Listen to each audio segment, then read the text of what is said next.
Start recording now. You should see that I started. I start with the webinar and we will go also live.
Okay, I think we can start.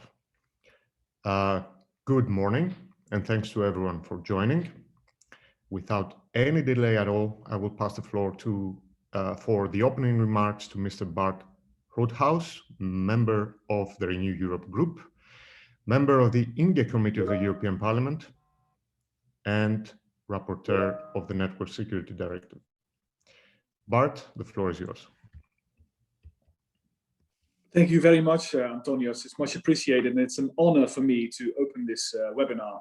It's much appreciated also the subject of this webinar, because reflections on us becoming a target of an infodemic is quite accurate. And 1 year later, 1 year after the lockdowns that we have experienced in Western Europe, it's good to reflect on that. But let me reflect by starting a bit earlier, a bit 8 years ago, I became head of cybersecurity in the Dutch Ministry of Defense.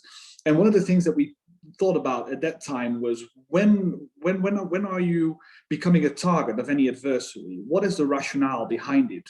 Why are people targeting you? Because if you know that, you can defend your assets and you can defend yourselves against it, right? It's very logical thinking. Now, of course, there's geopolitical motives, like the Prime Minister or the European Council. You should extra guard them, right, with your means. There's economic espionage. If you have companies who are successful, of course, adversaries will go after them. But I think we're in another category here in the infodemic, which is around COVID, and it's a geopolitical subject. There's geopolitical motives behind it, and it's sometimes very unpredictable. Let me just illustrate that with an example from my experience before. Russia got expelled from the Olympics, a sport event, and then Russian military went after sports organizations all around Europe, from the curling facilities, organizations, to the IOC, to the basketball or skiing. And that was very unpredictable, many thought. And many said, like, how can we protect ourselves against it? And I said, that's not the lesson. The lesson that we learn from this is that there is a category, and that we experience the same with MH17 in my country. Then whenever a geopolitical subject occurs and it's on the table of the world political leaders, then you immediately should think about who is becoming a target of what. And I think that's the lesson that we learn here. We should follow geopolitics and be aware and prepare. And I wasn't surprised that COVID turned into an infodemic. I think many of the panelists here today weren't surprised of that. What I was surprised by, it's a lesson that I've learned, and if you were surprised, that's a lesson that you take for your life, is the occurrence of China. And why do I mention China as a separate problem? Well, with a bang, they landed on social media. Only last year, they doubled their efforts on Facebook, tripled their efforts on Twitter. And I think that together with Iran and a couple of others, there is a new anti-Western cocktail, an anti-Western sentiment being created on social media. And it should not be underestimated. I think it's different than what we've previously experienced in technology, which is also a subject of this day's webinar. And one of the things that's different, that in 2016, we've seen, of course, the elections in the US and Brexit. We've seen Twitter and Facebook very prominent with textual content. Nowadays, in 21, I think we will see much more in imagery and video on TikTok, on Instagram, for example. And I think if you would extrapolate that trend, I think that the new things, but Gerd Leonhard will touch on it, is deepfakes. It's a problem in itself. And I think that European Parliament should know about deepfakes coming onto the stage in this anti-Western sentimental cocktail, and we should address that in Parliament. And you can expect much more from us, because like you said, I'm the NIS rapporteur, but I also negotiate on behalf of the Renew Group on the measures that we should be taking against disinformation in the INGE committee.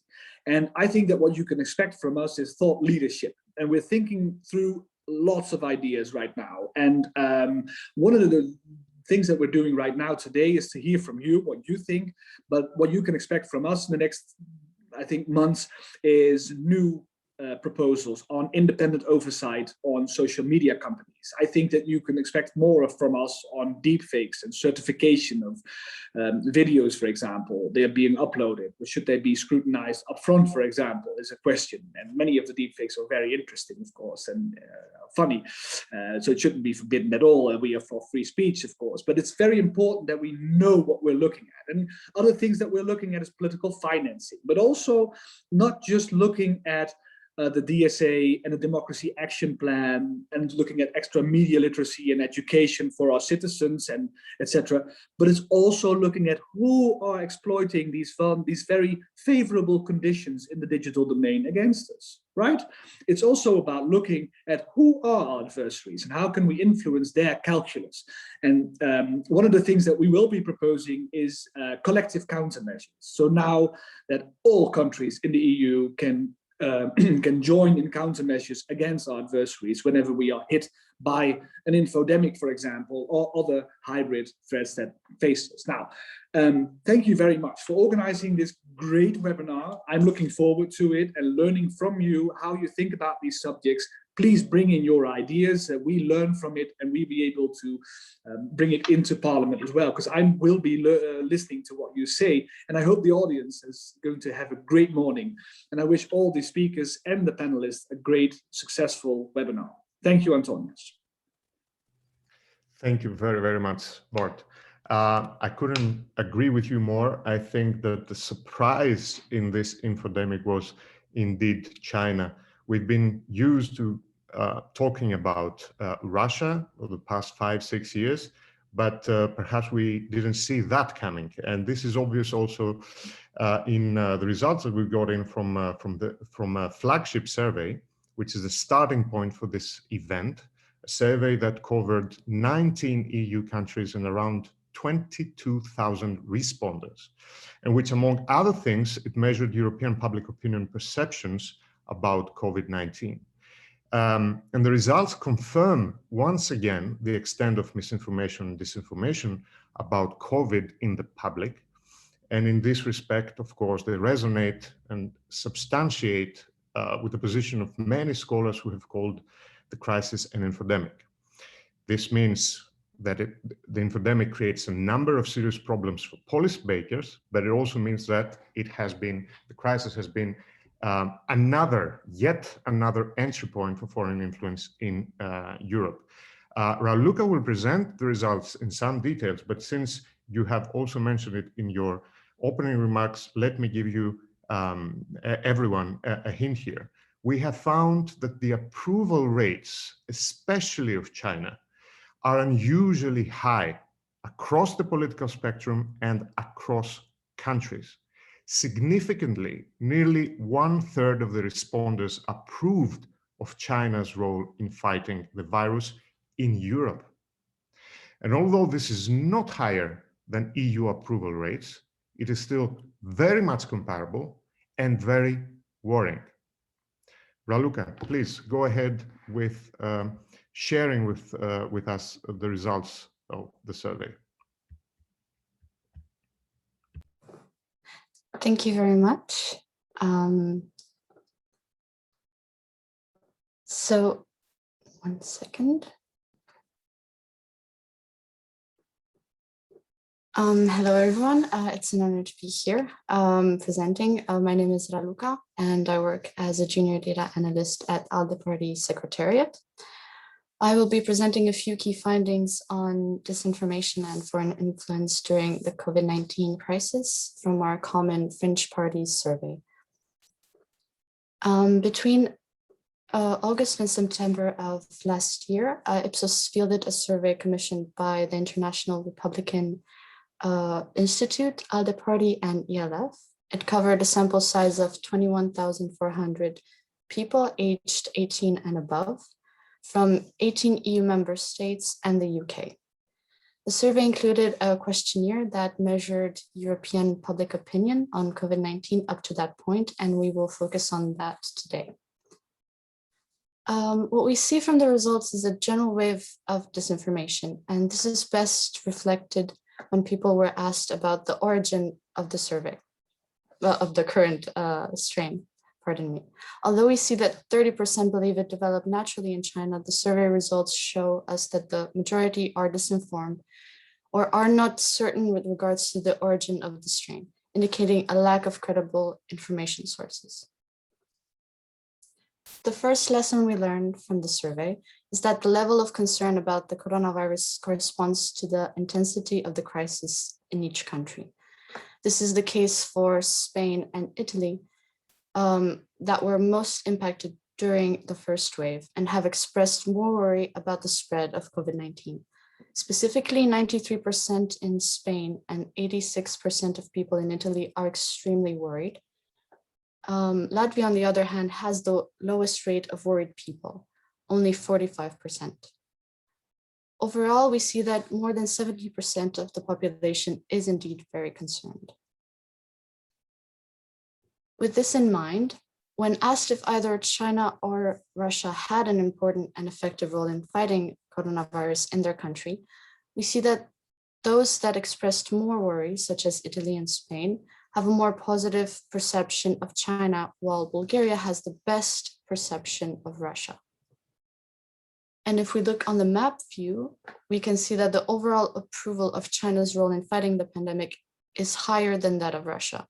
China has on average 29% approval of its role, while Russia has 16%.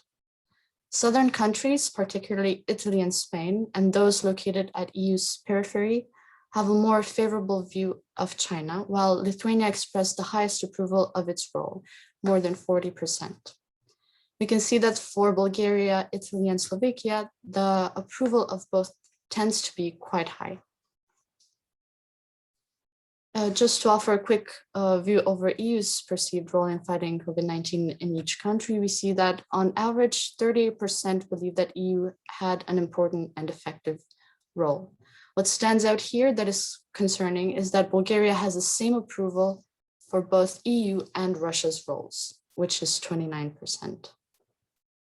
The second lesson we learned from the survey is that how people identify on the left and right spectrum has an impact on their perception of foreign interference. This is more obvious in the case of Russia than that of China. In the case of Russia, it is quite clear that the far right has a higher approval, with people that identify as center or left being less inclined to see Russia's role more favorably. The approval of China's role is quite balanced on both sides of the spectrum, with the center being less inclined to see China's role favorably. We see that people who identify as being far right believe China has had a very, very important and effective role. The final lesson we learn is that the youth is particularly vulnerable to the Chinese and Russian narrative. When we look at the perception of China's role based on age, we see that in all surveyed countries, young people tend to have a more positive perception. And taking Italy as a national example, this difference is quite striking. Almost half of people aged 18 to 34 believe China has had an important and effective role in fighting this pandemic in their country. In the case of Russia, we see the same pattern for all countries. And taking Bulgaria as an example, with the highest approval of Russia's role, we see that 42% of people aged 18 to 34 believe Russia has had an important and effective role in fighting COVID-19 in their country.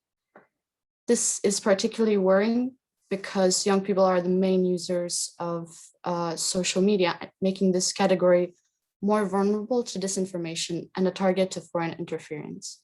And on this note, I will give the floor to Antonios for lessons learned. Thank you very much, Raluca. We will publish a full analysis of the results after the event. For now, with the help of our distinguished speakers today, we would like to ask and discuss what lessons can we take from this infodemic for the future of the future role of technology and media in domestic and international politics. Thank you for your attention for now. I will immediately pass the floor to our moderator, Jennifer Baker, who will guide us through the rest of the event. Thank you very much, Antonios, and thank you, Raluca, as well, for presenting those very interesting findings. I'm sure some of them will be surprising, but a lot will be, sadly, information we already had suspected. Now, as we said, we are going to have an interactive discussion, but to kick that off for us, I'm going to first introduce, to give the keynote speech, Gerd Leonhard, who is a futurist and CEO of the Futures Agency, who is going to talk us through his preferred idea of the future, as well as potential futures that we may see. Gerd, I'm going to give the floor straight to you. Great, thanks very much. Thanks, Bart, Raluca, and of course, Antonios. It's a great pleasure to be with you today. So I'm going to dive into kind of an overview of what I see happening in the next decade, a world beyond COVID. Great research. That's actually a very good fit with my presentations. I'll come back to that in a second. But let's start right here. We're going warp drive into the future. I mean, it's funny how digital transformation, so-called, has been vastly accelerated by the COVID crisis in good ways and in bad ways, like working from home and, of course, technology stocks and so on. But the bottom line is that we're no longer in a future that is linear. It's like Star Trek, right? You hit the warp drive button and it just explodes with change. And these are the laws that are driving that change. You probably heard about a lot of them already. So it's Keck's law. This is the fiber optic capacity. Moore's law, which is the doubling of the power of technology every 2 years. Metcalfe's law, the law of networks, the law of Facebook, you could say, right? And of course, Wright's law, which means the costs get lower, the more stuff is being produced, 20% lower. So we're looking at this kind of phenomenon, right? 30 linear steps will get you to the living room or out on the street here in my house, or 30 exponential steps will take you 26 times around the world. And we are now at the takeoff point of exponential change. That's roughly here, right? So 4, 8, 16, 32, and so on. And we are going in a mind-boggling pace the next 10 years, stuff that used to be science fiction becoming science fact. And that's going to impact everything when we talk about the infodemic and democracy and, of course, technology in the widest sense and the need for regulation, things like that, because we can say goodbye to gradual change. This is Boston Dynamics robot. This would have been unconceivable just 5 years ago that a robot can actually do this. And of course, he's dancing to music, which you can't hear. But this video is on YouTube. Check it out. It's really, it tells you what is happening. We're at the tipping point. And make no mistake about this, we're going to change more in the next 10 years than the previous 100 years.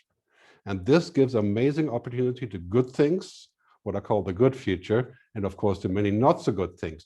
We have to make wise choices of where we're going with this. And this is why we need to stop asking this question, which is quite common in Europe. You know, I live in Switzerland, but I'm from Germany originally. But the question is, what will the future bring? As if the future was fixed, as if the future was generated in Silicon Valley or in China, for that matter. This is the wrong question, right? We got to ask the right question, and that is, what do we want our future to be? It's going to be about choice. And this is the amazing thing that we have to learn in Europe, right? We are actually in charge of our future, right? Because the future is not defined by somebody else. It doesn't fall down from the sky. It's the choices we make right now. And the next 10 years will be all of the crucial choices of humanity, determining our foreseeable future of our species. It's no longer about this sort of extension, like, you know, tomorrow will be like today, just faster. No, we are leaping. Imagine this, right? 18 months, 4, 8, 16, 32, 1 million steps, right? Gets you to the moon. We'll arrive gradually and suddenly. This is no longer linear. So it's important for us to understand this when we're talking about what is happening. I mean, talking about the infodemic, wait until we have virtual reality, augmented reality, holographic rooms, Microsoft Mesh, HoloLens. Story goes on, yeah? Mind-boggling. So when we think about what we want the future to be, do we want this to remain our future, being the target of algorithmic media? That's really what is happening behind everything. Media has become a machine, right? Essentially an AI, fed with our data, where we're being data mined. And you know, this is not just Facebook, as across the spectrum, this is becoming a major issue. So we have to decide, do we want radicalization or collectivism? Do we want monetization? Yeah, like, you know, Facebook is an amazing stock, monetizing. Or do we want real conversation, human conversation? Do we want loneliness, which is, you know, paramount on social media? The highest number of people that kill themselves are the power users of social media. Or do we want togetherness, actual community? Do we want algorithms or androrhythms, you know, the human things that make us human? And of course, it's not an either or scenario. It will always be a mix. But if you're looking at this chart, right, technology companies have taken over the spectrum. And many of them are people that I do speak engagements for. And I'm intimately aware of this is not necessarily evil intent, right? But in August 2020, US tech stocks were worth more than the entire EU stock markets all put together. That leads to sort of, yeah, I mean, can you safely call that cartels? I think you can. And this is something that we have to look at. I mean, this is something clearly that is not good for anyone, because what we're seeing is this curve here, they produce capital, stock is booming, productivity is booming. Human capital, well, that's kind of like staying the same, but natural capital is essentially being depreciated at a rapid pace. And so this is something we really have to tackle when we think about the larger view. You know, it can't just be financial produced capital and the benefit of that going mostly to technology stocks. We have to think wider. And this is where our thinking about what we want to achieve comes in. Buckminster Fuller, favorite futurist of mine, he has said in the 70s that we are going to move humanity to a fork in the road moment where we have to decide where we are going, which tour are we taking. And that moment, I feel, is right now, is triggered by the COVID crisis, where we're saying, what do we actually want with this? Can the free market fix climate change? Can the free market be an answer to healthcare issues? And the amazing response of having the pandemic addressed with the vaccine in 12 months, that is truly a sign of how we have changed our thinking also. So really, quoting one of his disciples, Barbara Hubbard, right? She says, as we see our future, so we act. As we act, so we become. Very important statement. So the question I have for you, how do you see your future? Are you seeing the future positive? Are you worried about the future? Can we create a pan-European view of the future? Can we claim the future and not leave it to Silicon Valley or to China or to Russia or to anybody? But we have our own vision. That's going to be crucial if we are going to become truly united. So as we're moving into this world post-COVID, hopefully sometime this year, we're going to look at a decade of really radical change and transformation, pivoting. A lot of things that were up for discussion that used to be normal, the word normal is dead now. The new normal, the future normal, better normal. Well, we're moving into a decade of dramatic change. This is the time to take initiatives. This is the time that we're going to be ready for a reset because of all the suffering. Humans work basically on the pain and love principle, and we've had so much pain, and now it's time to essentially say, well, we learn from this. We can hit the reset button. Right? We can transform. And this is really important, especially when we look at artificial intelligence. This is an app called GPT-3 from OpenAI. An application called Learn from Anyone. That's not public, but you can see it on YouTube, where you can essentially ask anyone about their opinions, and the AI will fetch you an answer. That even goes for dead people. I tried Gandhi the other day and asked him a question, parenthesis, and it came back in an app like this. I mean, AI is becoming so powerful that we have to think about how is that going to be for the infodemic? Can that be good or bad? Now we have AIs that can make their own spreadsheets. Right? They can basically say, well, I can just dictate something and boom, here we are making a spreadsheet. Imagine how that's going to change education. So in this world, data is king. Data is the new oil. Now, in many ways, you can say data is the new plutonium. It can be used as a weapon.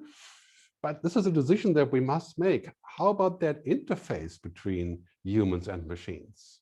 How are we going to find the right balance between what the AI says and what the human says, and the things that make us human, right? The emotions, the creativity, the imagination. And that's really, for example, what media is all about. Media really isn't just about facts. It's about stories. It's about emotions. And this is why it's so important to think about how we want to retain that. Or do we just want everything to become algorithmic?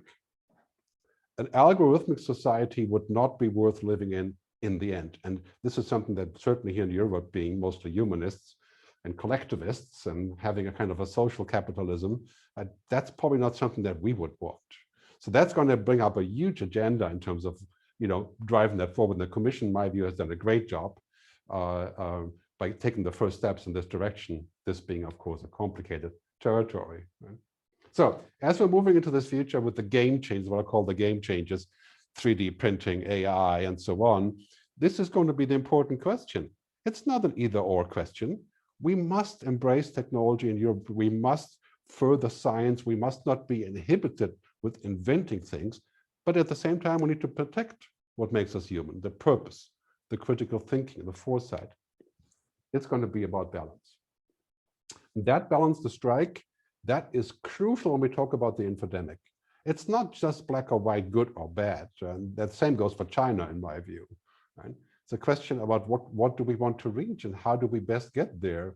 And do we find the standard? Remember when we had other dangers before, like the nuclear bomb, we had 2 of them, and then it took 12 years, 1967, oh, well, not longer than 12 years, 22 years, to come up with a non-proliferation treaty, which is still in place today. Are we going to need the same for artificial intelligence, for genetic engineering? Well, clearly that is a discussion to be had. Right? Looking at this chart, you can also see what impact this crisis and everything around us has had on inequality. I mean, if you're looking at this chart, this is US numbers, right? It's basically 5% of American families own about 70% of the equities and 85% of the directly held stock. Right? I mean, talk about inequality as a major side effect. Basically, everybody on the top got richer in the crisis while everybody else suffered. So very deep topic. This is the question that we must ask. How can we reconstruct our world beyond COVID? How can we take this as an opportunity, as a reset, as a restart, to get the conversation going that we really need to have? How can we build what I call a new operating system? And this is already coming. Right? And we have to put forward the proposals that we need for this. I mean, obviously the stimulus package being tied to sustainability, climate change is one of those steps already. And all the points that the Commission has outlined in addressing the pandemic and the life beyond the pandemic.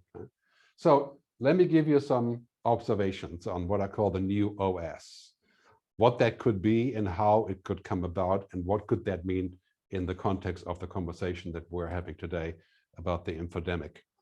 First point is that COVID-19 is really, I wouldn't say just, but it is a test run for climate change.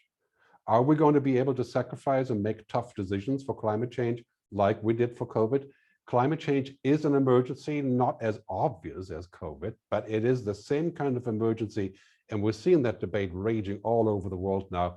We have to get ready to make some fundamental changes. Here's a quote from Larry Fink, the biggest investor in the world, holding assets of several $1 trillion.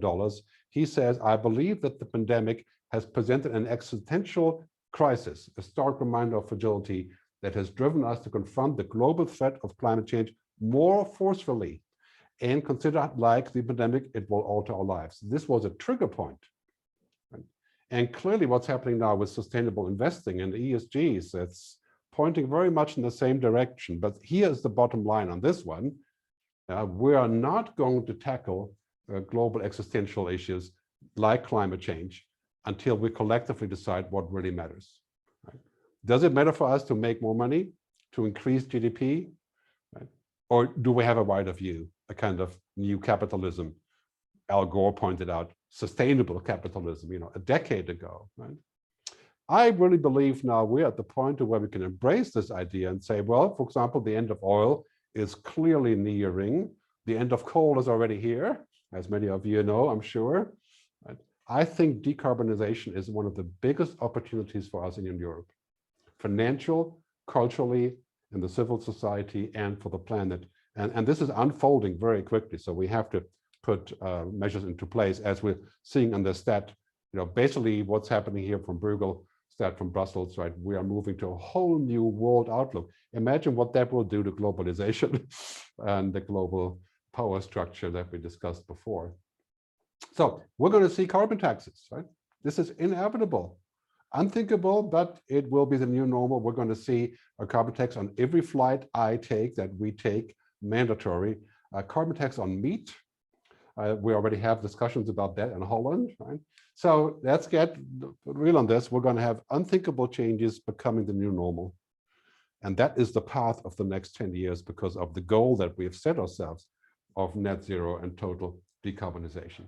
The second point is very important for this conversation, that everything is going to get smart. I sometimes call this jokingly the digital transformer. You stick in the old business, out comes the new one: smart farming, smart energy, smart city, possibly even smart government, as we've seen in Estonia. Connected, everything, smart, everything. And this holds tremendous opportunities for us. And we should digitize as much as we can there, but everything should be as connected and digital as possible or necessary, but not more. We have to keep a good eye on the balance there as well. Very important question. We're building essentially a new meta-intelligence. Yeah, I mean, this is, we can observe this around us every single day with the discussions about big data, about artificial intelligence, cloud computing, and of course, ultimately the Internet of Things and what's called machine learning, right? I mean, that is where all the actions is right now. And this is, of course, European research is contributing greatly to this debate. We're building this meta-intelligence, and now the question is, when we have a meta-intelligence that has an IQ of 1 billion, which is likely to happen in 10 years, right? How do we control it? What are the rules? Who is mission control for humanity? Do we have a voice in this? And if we do, we know, how do we prioritize? I mean, clearly Europe is going to move to a place where this will be our everyday reality. Every sector of society is merging with technology. Healthcare, banking, financial, and of course media, that has already happened. Under that rule, we have to understand how we agree on the agenda, on the goal. And we have to understand what the suitable measures would be for this. Imagine a world where we are going to be in virtual reality. This is Oculus Rift from Facebook, called the Infinite Office. I mean, kind of like Tom Cruise Minority Report, right? Going inside of virtual reality. And this is Elon Musk's brain-computer interface called the Neuralink, where he wants to connect our brain directly to the internet using electrodes in your head. You've got to check it out on YouTube. Imagine if we're worried about the current gatekeepers and manipulators and distorters, right? What kind of gatekeeper would this be if you're going to work in virtual reality? And who's in charge of the standards, the social contract, the laws, the regulation? Clearly, the one threat we're facing, climate change, is now paralleled by a second threat, and that is the externalities and unintended consequences of exponential technological change. We have to control this, and we have to understand what the goal is. The goal can't just be to have a great stock that sells a lot. I mean, every time Facebook gets hammered with some sort of fine, their stock goes up, right? How much sense does that make? So we have to think about, what do we want? That leads me to point number 3. We're going to see tidal waves of technology regulation, antitrust, data privacy protection, digital ID ideas, and so on, because we don't want to turn into an algorithm. The biggest problem we're having today is not that AI will come in and take over or kill us or take our jobs, right? It will be that we become too much like them, that we become too much like machines, expecting other humans to be algorithms. I mean, this is going to be the crucial handshake between technology and humanity. We're going to have to figure out what that means. And this is what we're discussing right now. It can't just be that technology is all bad. It's not. I'm very much a geek. I love technology, but what about that balance? You know, the tide is coming in on this, and COVID has accelerated this because COVID has been a boon for technology. Look at all the growth around you, clearly. So when we look at the headlines, we can see that's everywhere now, the discussion of how monopolies need to be reined in and how we can constrain the tech giants and all that stuff. That is a good conversation to have, and it's way overdue. And we have to find a wise middle path here. Right? Clearly, restraining technology per se is not what we want, or neither do we want it for science.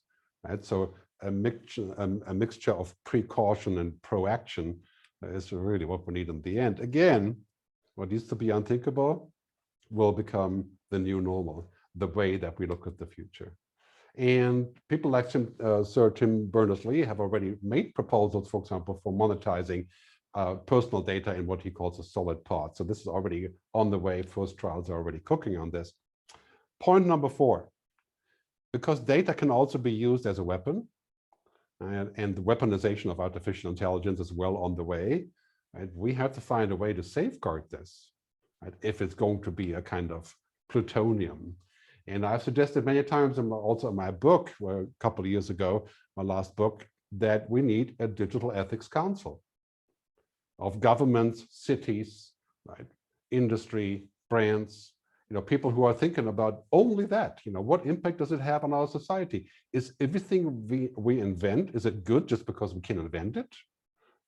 Do we need to not do something? What should we not automate? And this is something that's really important. I think Denmark has an initiative in this regard, and many other cities and countries have initiatives in this. We're going to see a lot more of that, because this is not just going to be about ethics. It's going to be about safeguarding humanity. So sometimes I call this now the Humanity Future Council, the Council of Wise People, you know, going back to ancient Greece and, of course, Italy, the Renaissance. Right? So the argument being is that technology is usually a gift, but when we do too much of it, it can also become a bomb. Right? Too much of a good thing is a very bad thing. Think about alcohol, food, cigarettes, and now technology. That is really the path that we need to take here. When we talk about the infodemic, it's not technology is bad, but it's the way that we've used it and that we've made money from it. That is the key issues. You know, as we move from the old world that was concerned with production and work and so on into the electronic world, this has, of course, mushroomed this concern. And we really are still very much behind the thinking that is dominant already in the US, and to move in this sort of experience society of the digital economy. I'm worried about this dehumanization issue, and I propose that we should think about rehumanization. The more that we connect, the more we must protect what makes us human. And that should be guiding principle to our media policy and our information policy. So I see a coming renaissance, a rehumanization of media, driven by what we decide what we want. A rehumanization means having more people, less algorithms, constraining the power of algorithms, figuring out how we can safely pay taxes, right, and get taxes and put that into a public fund, safeguarding what is important to us. I mean, clearly the issue that we're seeing now in media is this, that, you know, it's run by dataism. It's all about like whoever has the best data wins because they can sell the most ads. I mean, I don't know, 300,000 people in Silicon Valley are working only on getting us to click on more ads. I mean, that is an upside down world, and we have to change the business model of the internet, dataism, and of course, even worse, reductionism. We are not machines, we are not data, organisms are not algorithms. We have a few other things as humans that we would like to keep. Remember, Marshall McLuhan said in the 70s that every extension of man is also an amputation. And yes, we amputate and we move on to new things, but we have to think about consequences and, again, what we want. Like I said in the beginning, as we see the future, so we act. As we act, so we become. Do we want to become useless humans? Like many people in the social media business have called journalists kind of useless, right? Because the algorithms can write the story. Yes. Well, that sounds great. It's like an algorithm can, you know, drive my car. We are seeing how that has panned out so far. It's kind of working, but not at all like us. We have to think about how we see the future, how we want the future to be. A saying from the Cherokee tribe in the US, the wolf you feed is the wolf that wins. If we want to have better media, not just algorithmic media, we have to feed it. And those are decisions that we are making right now. We have to discuss what exactly that means. Yes, it's not easier, but I think, you know, the possibilities exist. They're right here because this is the reality, right? This is the game that we're currently in. We have the same cards that we've had for a long time. Human things. Right? But technology is adding a card every single minute. And there needs to be some sort of balancing process around this. I think we need to keep humans in the loop. We need to keep humans in the decision-making process when it's about human autonomy, about privacy. And even if it's less efficient, we should put humans in the loop. We should never put efficiency over humanity. This is the path towards dehumanization. And that's clearly what we've seen in media and all around us. This is what has happened and has been dehumanized. We have to rehumanize, right?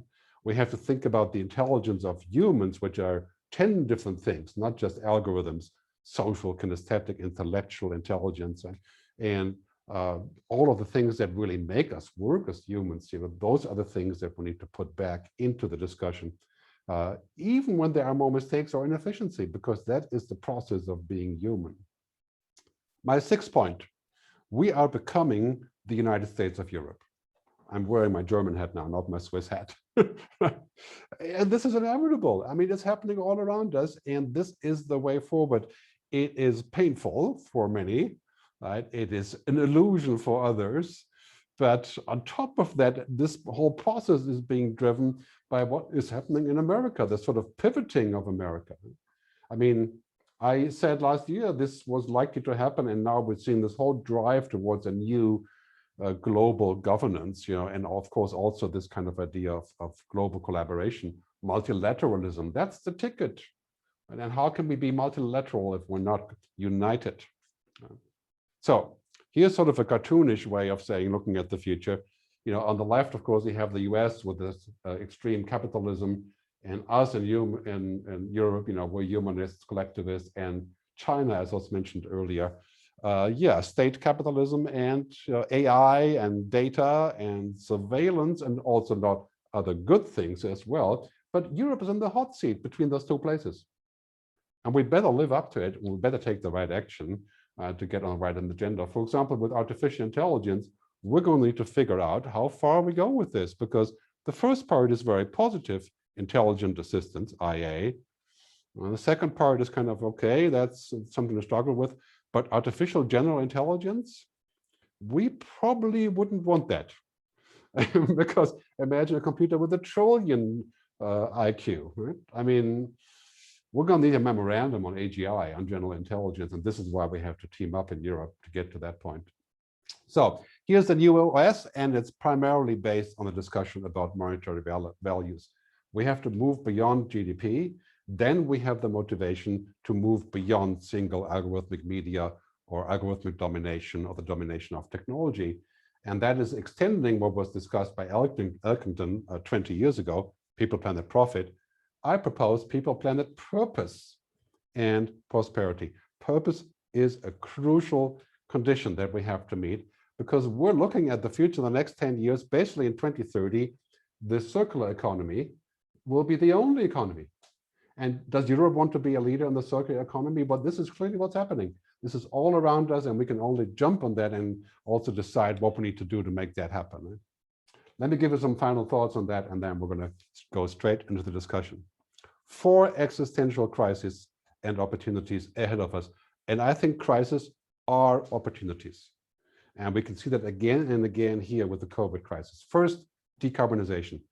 That is a several trillion-dollar opportunity for Europe, one that we have to jump in on right now, and we are doing that. Wise governance of exponential technological change, that includes media.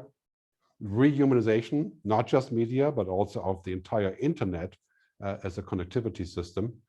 And a renewed kind of social capitalism based on these 4 principles. I know that's a large agenda, can't be done this week, but I'm sure we'll find some good solutions. So this is what I'm hoping for Europe, right?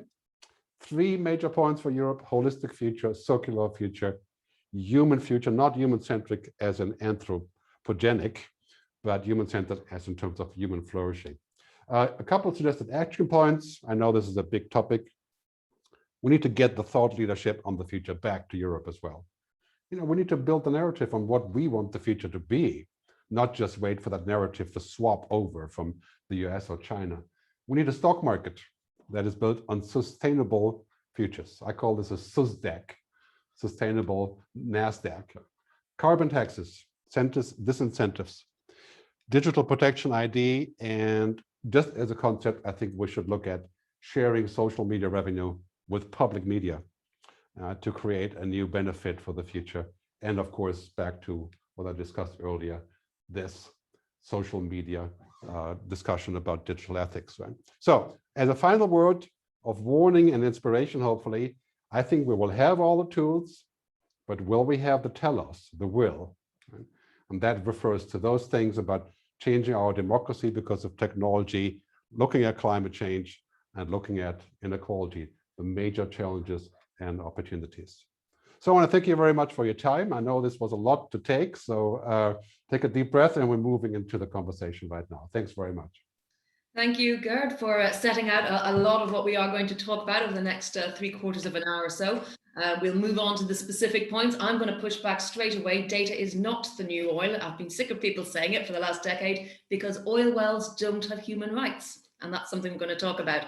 But first of all, let me introduce you to our other panelists. We have joining us today Anneli Ahonen, who is the head of the East Stratcom Task Force at the European External Action Service. Also, Matthias Sundin, co-founder of the Warp Institute and CEO of Warp News, and Alexandra Alaphilippe, who is the executive director and co-founder of EU Disinfolab. Ladies and gentlemen, if you could switch on your cameras and your microphones now, it will be delightful to see you all. Thank you very much for joining us.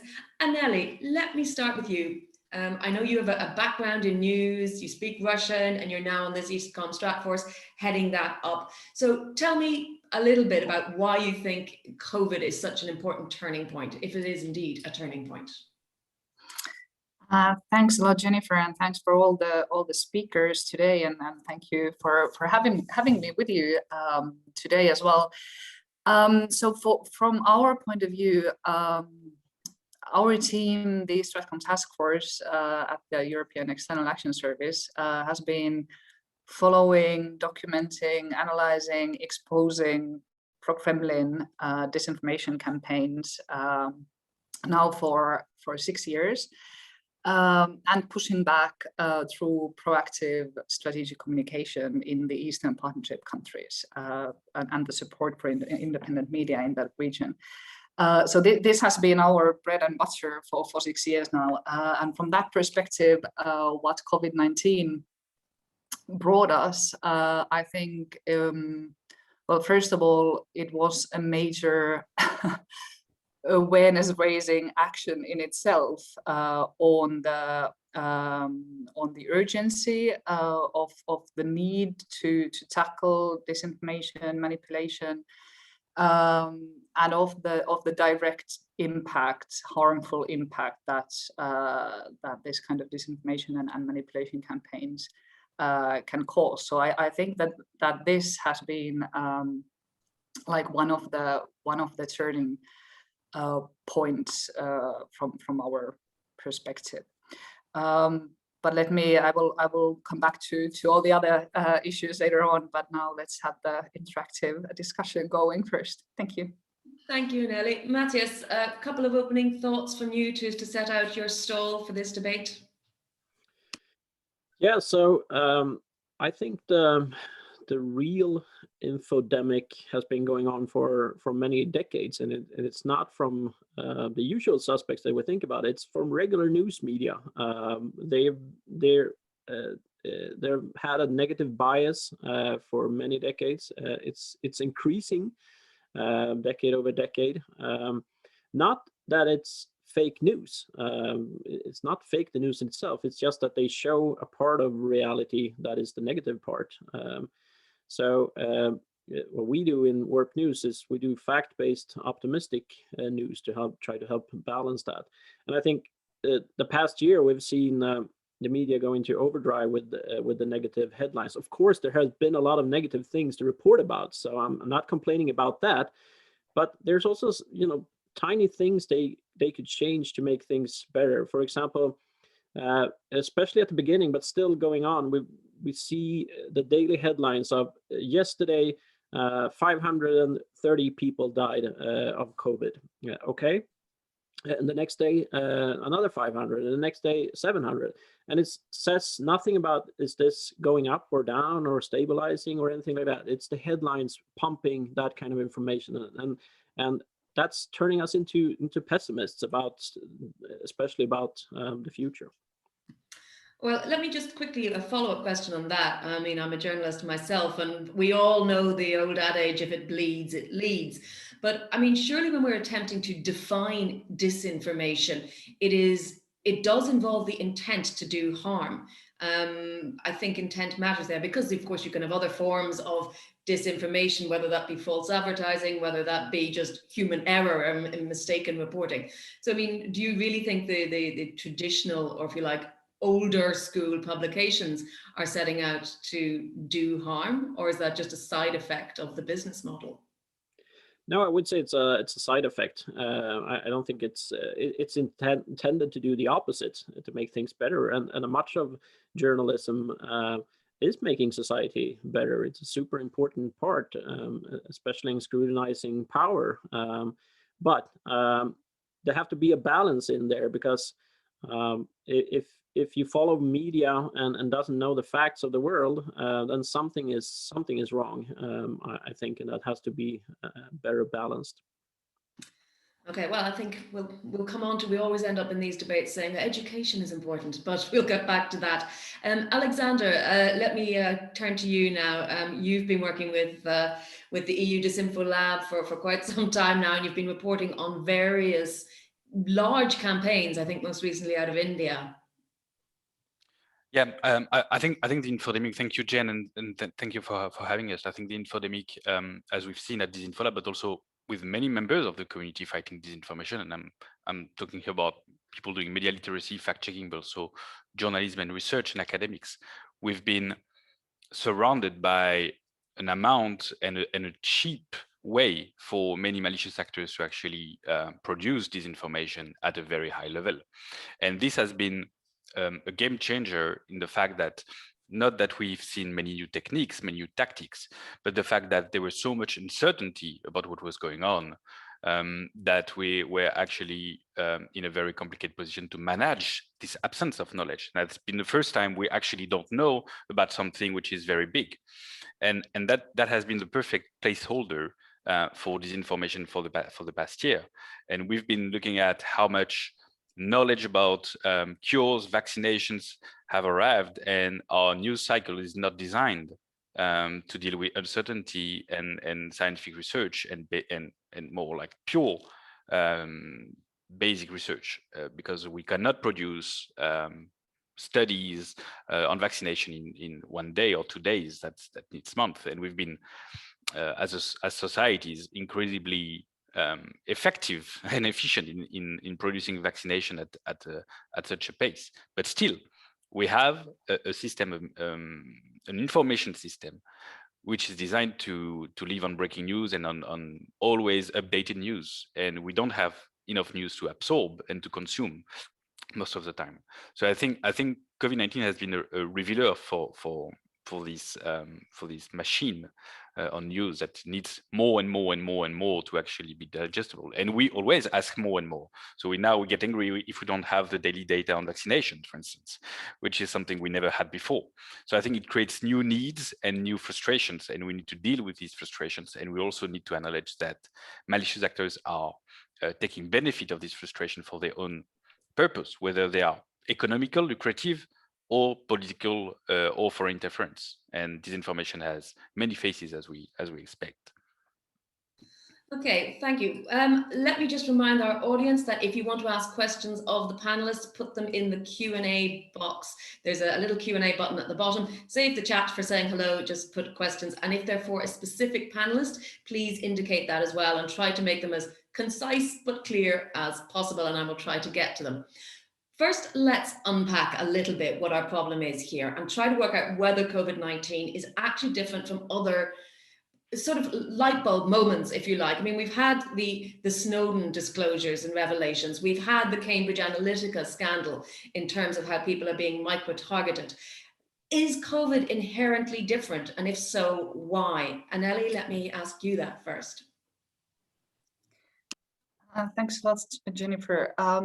I would probably here raise the point that we have moved from from a time span that goes into to the very far future, and then to this starting point of COVID-19. So if I would now move on the time span of 2 years, like the last year and then the upcoming year, I think what we have seen, and when it comes to this, our bread and butter work field, which is disinformation from Russia. So one thing that I would like to raise here is that we have seen very usual tactics from Russia in the beginning of the pandemic. So you have the spreading of conspiracy theories, talking about biological weapons, artificial origin of the virus, at the same time using traditional propaganda campaign of Russia's support to EU countries and authoritarian states superiority compared to democracies in handling the pandemic.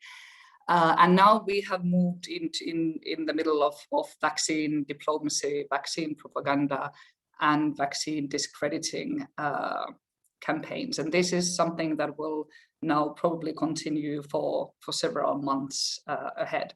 And when I reflect a little bit of the survey results, I think that first of all, this is really, really useful material and information directly relevant for our job. And it's not that many similar surveys that are out there. So I'm really happy to see that it has been actually done, and it will be really, really interesting to see all the details in there, because this kind of comparative data is very difficult to get.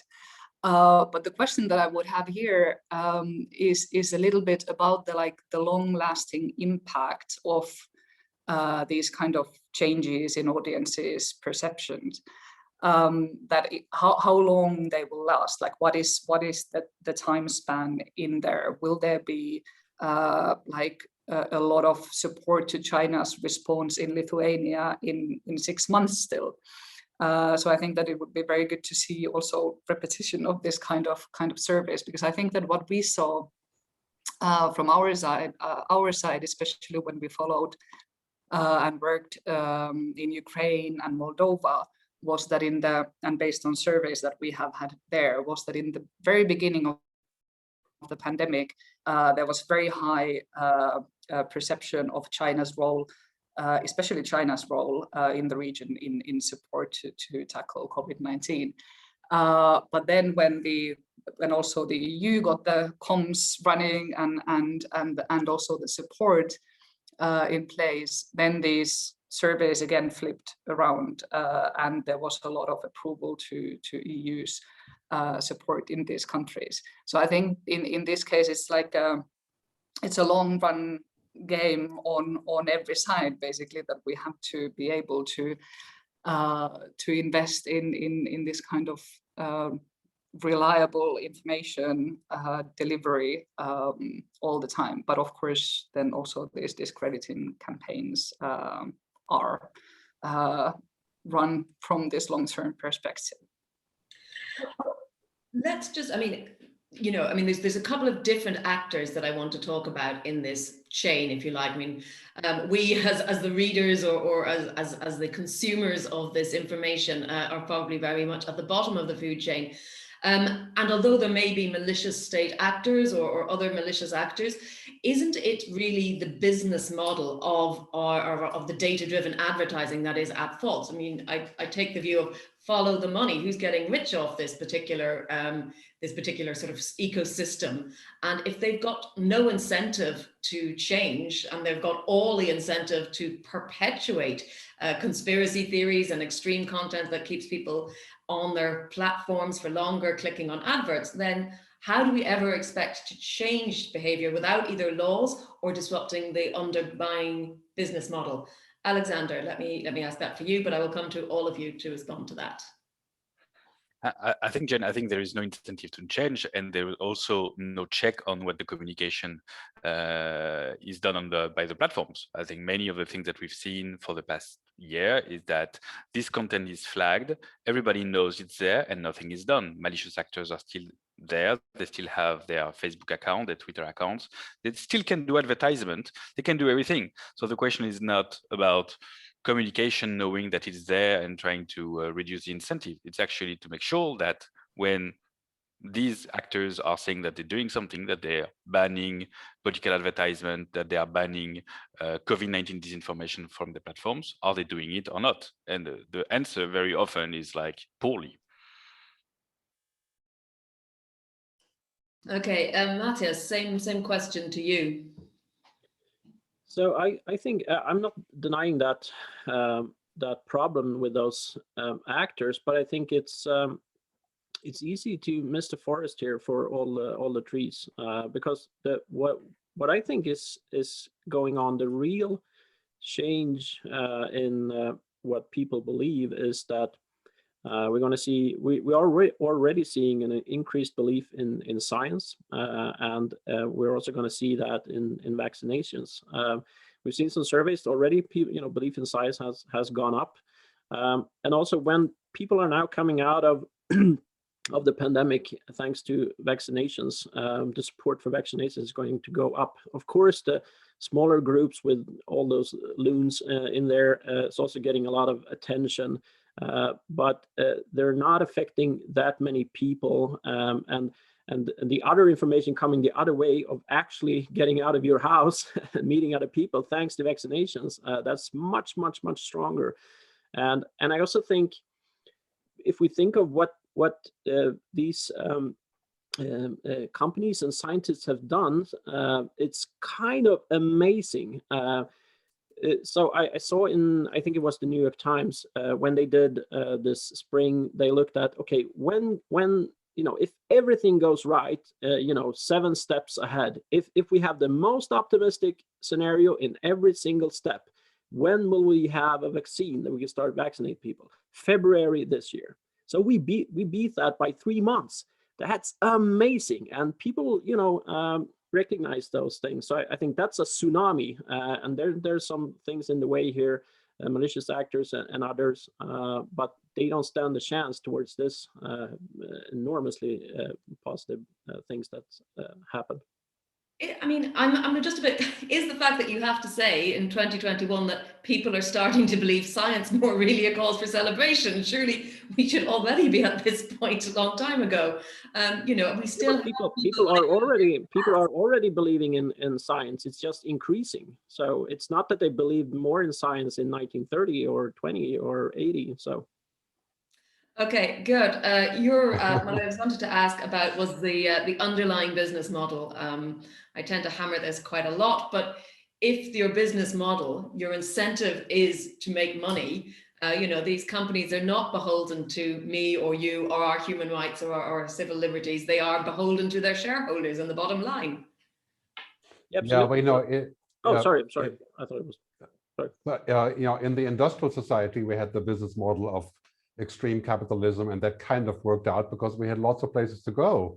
And then came the information economy in the first wave of the internet, and it was still kind of working. But now we're at the top of this economy. We have nowhere to go, right? If we're going to just continue to say, well, it is jobs and profit and growth, it's basically game over in 2050. I think most people that look at this agree. We're going to become technology. We're going to merge with technology. It'll be the end of what we are if we pursue that course, because we can, at a certain point, become superhuman using technology. And on the business model of the internet, it's also obvious that the commercial internet is built on surveillance and tracking and manipulation. And for a while, it didn't matter because it wasn't working. but now it's working perfectly. And now we have to say, you know what, take all that money you can make. Facebook makes $170 million profit a day, right?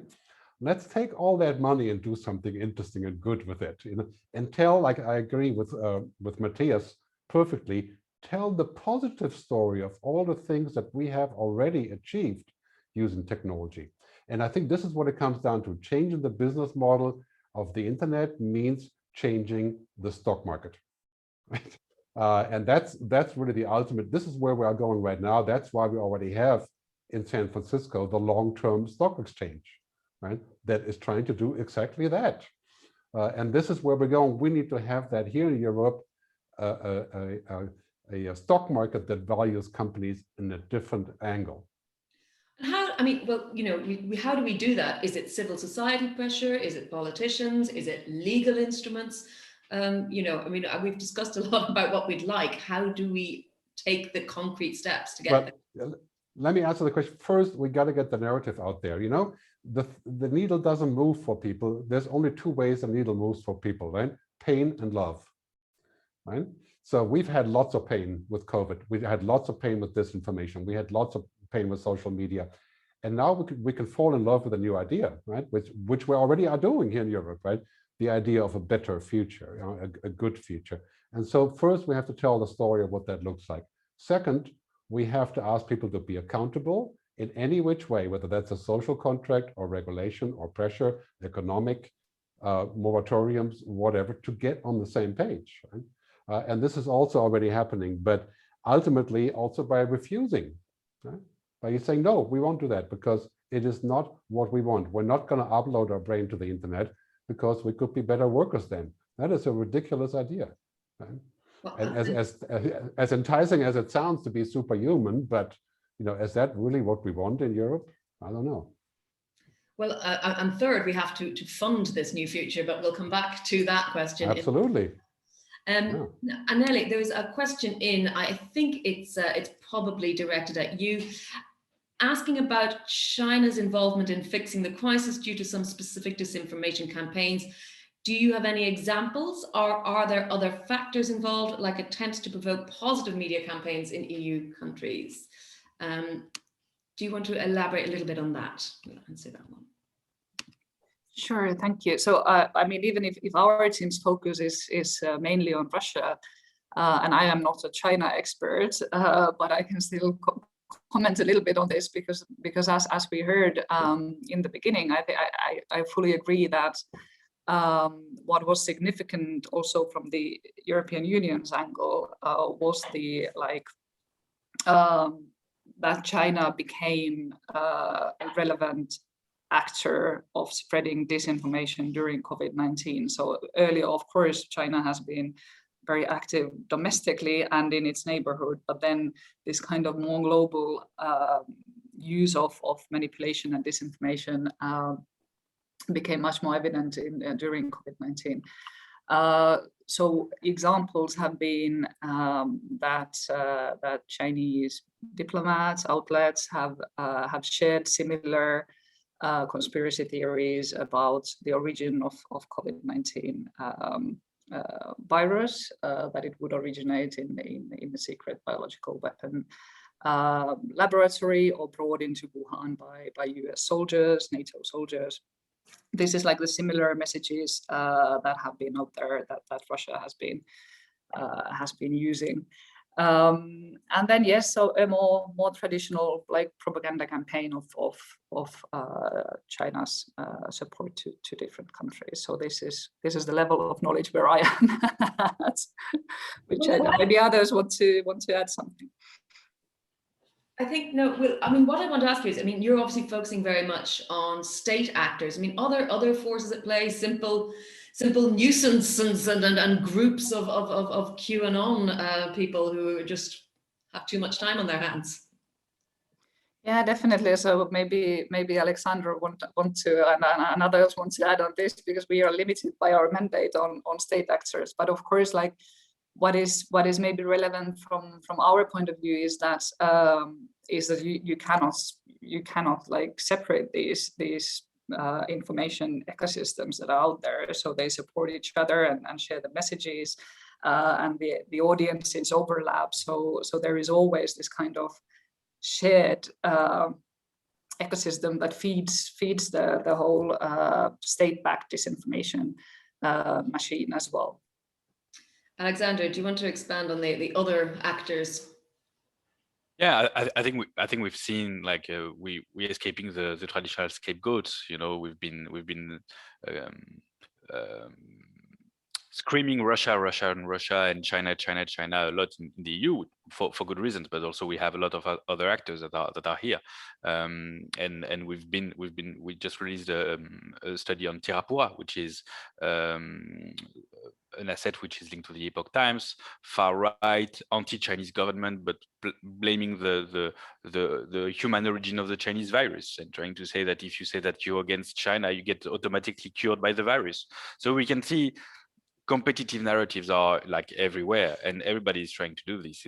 That's also part of the geopolitical game that we're facing right now. Everybody is trying to push a narrative and trying to use the different things that they have in hand around. So I think the question is like, how do we make sure that we have online accountability on the users that are actually gaining some audience thanks to algorithmic amplification, thanks to freedom of reach that is provided by these platforms, and the fact that they are able to gain a huge audience and to monetize this without the burden of being a broadcaster, for instance.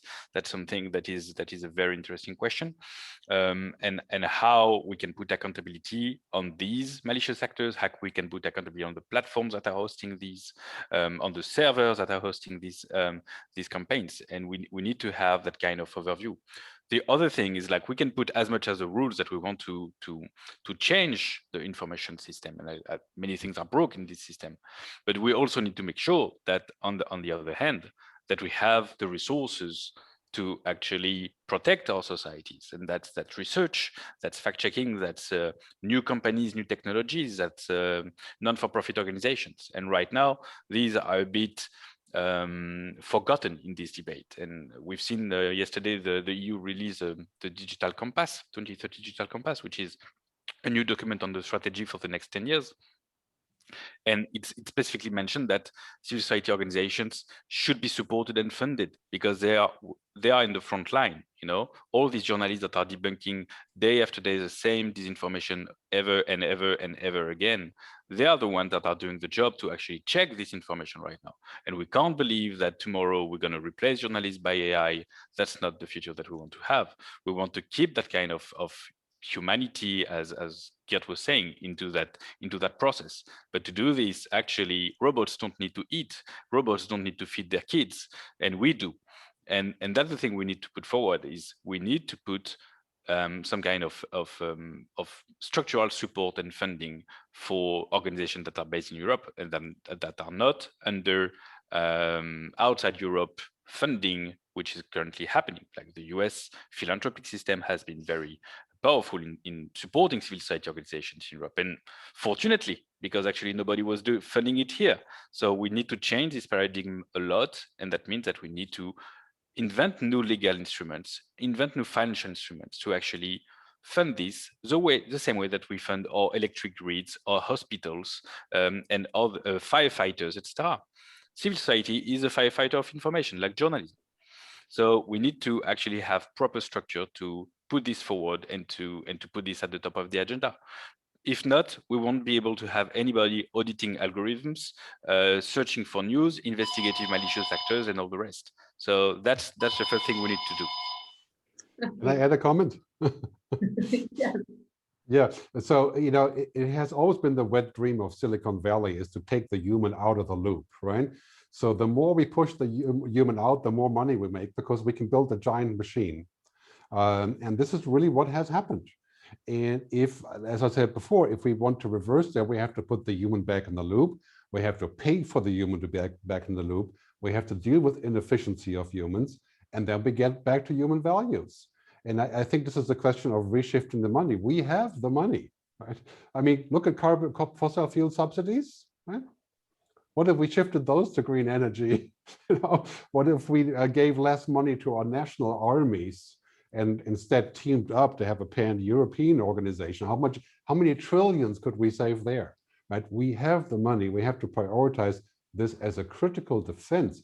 This is an existential issue, I think, for us as humans, is to find the balance with technology.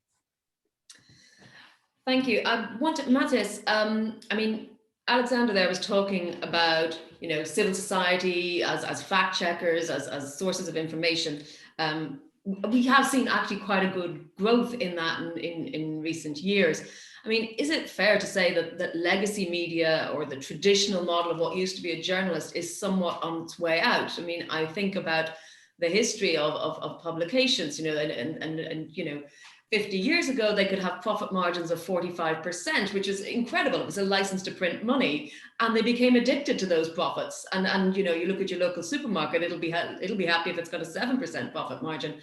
So, you know, they shifted this addiction to making money is a real shift that needs to happen. And is, you know, but at the same time, if you look at those legacy publications, part of the reason they were bought and their information was trusted was because of the ethics, the norms, and the tradition of journalism. How do we take the good things about that, albeit a slightly patriarchal top-down, we know better than you, and bring it to citizen journalism? I think what is ending is the business model of the old media companies, especially the local newspapers. They often had monopolies, and like you said, they made a ton of money out of that. But the thing with, you know, and why they could build monopolies was that it was a, you know, it was very expensive going into a market competing with someone who have already invested in a printing press, already invested in distributing all this paper to people. So, but with that gone, those costs is like almost, often 50% of the entire cost, and an upfront cost that is really big. With that gone and almost free distribution globally, I think the best days of journalism are ahead, and it's going to be media companies, but also it's going to be now, for example, Gerd with his beautiful presentation here. I was like blown away. Wow, can you do this from home? This is amazing. And when I set up this little studio, bought a camera for a couple of $100 and a microphone for $100, and I could broadcast to potentially billions of people. They haven't found me yet or Warp News yet, but so, and even when you build a media company in this new world, you can, when you have a global audience, you can have a very, very tiny niche out of that, and it's still millions of people. So I think we're going to see media companies that are going to make a lot of money, much more money than the traditional players, but they could constantly be challenged by small actors with one person or a small team that challenge them. So I think the internet is very, very good for journalism, but very, very bad for old media companies that can't make the transition. Yeah, okay, so I finally want to move a little bit in our last 10 minutes to a little bit away from media, because we are also talking about technology, but this idea of the internet as a commons, that we have a place where we can all collectively discuss. We mentioned, the publication of the daily figures regarding the COVID crisis. I mean, but that was a sort of a commons that, certain countries I saw, for example, Malta, they had their Facebook page. It was every day it was updated. You could go there and you can look at it. And my concern with that was, oh, but what if you don't want to use Facebook? Don't we need a space that, government websites are always terribly difficult to navigate. Don't we need a space at a European level that people can go and express and share information on? And how would you fund that? Gerd, give us your thoughts on that. Yeah, this is of course a question of public media. If we want that public Facebook, then we have to fund it.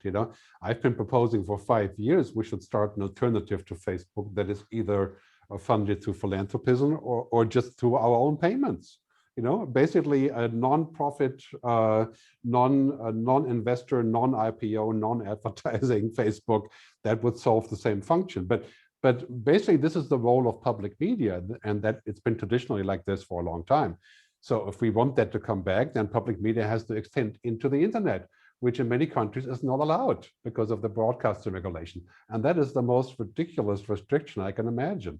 I mean, if we want public media, we have to put money in it, and then that could be a function. My view is that we should make a provision that says Facebook and other social media companies and Google have to put a percentage of their profit into funding public media. And in return, they can use the great content that they generate. And I think, yeah, that's a dramatic solution. But given that the average Facebook employee makes $285,000 a year, while the average journalist makes 30,000 euros in Europe, yeah, that strikes me as an interesting proposal. Well, we've had these talks, we've had suggestions perhaps even that Twitter should be run by a foundation and become an NGO and so on. So there's thoughts around this out there. And I think you've a little bit answered Marco Valera Scarletta's question, which was about a worldwide tax, a worldwide web tax. I suppose this is the famous digital tax. Yeah, let's be clear about this. Nobody likes taxes. Nobody pays voluntarily taxes. I am not for regulation. I'm not for more taxes. I'm just for saying what is important to me is where I put my money, right?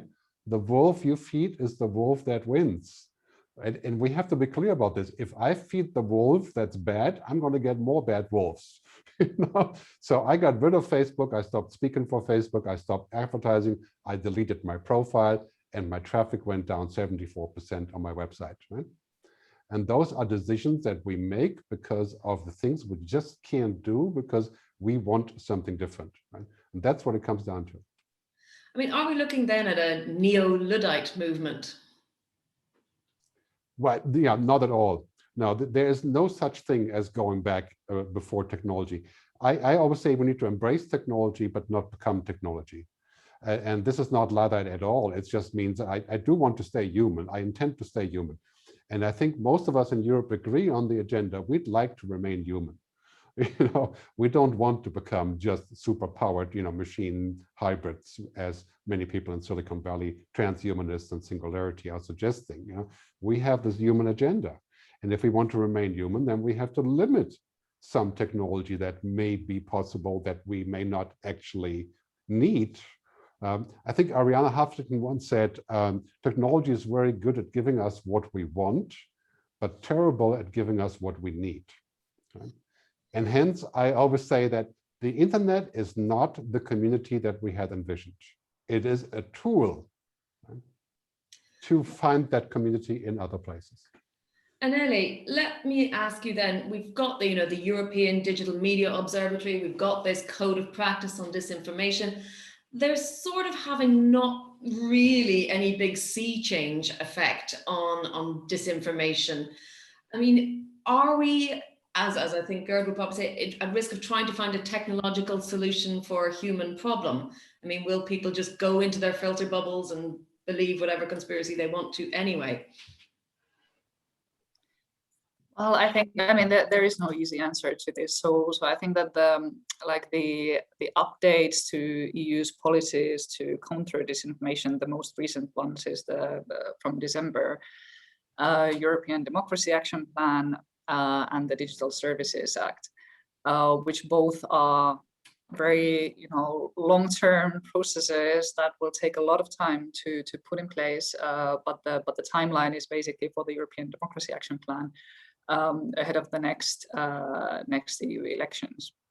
And one of the ideas where, in relation to this our field on foreign interference and foreign influence operations, is to put in place new instruments to impose the cost for disinformation actors, so that it would not be that easy and cheap to run the disinformation campaign targeting EU audiences.